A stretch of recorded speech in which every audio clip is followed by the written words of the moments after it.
Salut à tous et à toutes, c'est Loki, le mec qui sait parler très vite, et aujourd'hui, on était censé parler de Nuit debout. Mais, je me sentais pas capable d'aborder le sujet. Je l'avoue et le montre dans mes vidéos, j'ai une plutôt grande estime de moi-même, et me permet IRL, des fois à tort, d'aborder des sujets épineux avec un avis divergent. Et je voulais donc aborder les problématiques de la nuit debout, mais j'avais la conviction de ne pas en avoir les épaules. Je me sentais pas assez renseigné, et j'avais surtout pas assez de tact. Quand on parle politique, il faut de 1 connaître son sujet, parce que sinon tu passes pour un con, et de 2 avoir du tact. Il faut employer les bons mots, des termes justes et impactants. Je laisse donc les grands canons du genre y faire.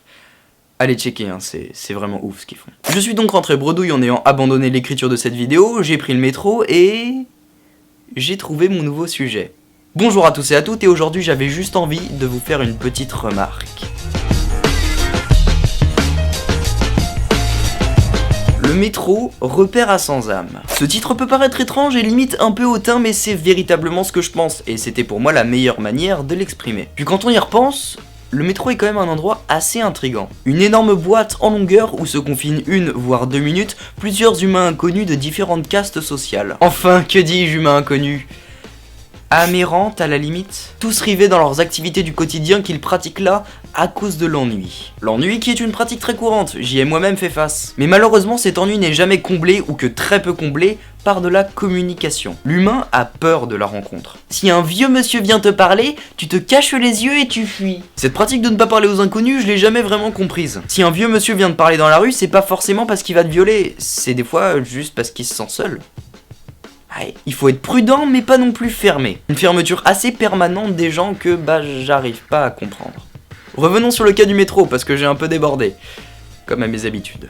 Il m'arrive souvent de dessiner des gens dans le métro et je leur demande toujours la permission avant. Mais dans la plupart des cas, ça crée un gros malaise.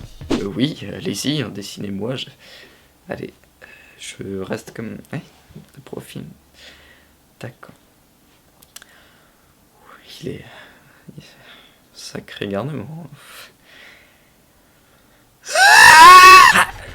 Mec, on est tous les deux des êtres humains, hein. Tu suis pas un alien. Enchanté, Harry, on est tous les deux nés du ventre de notre mère et on vit sur la planète Terre.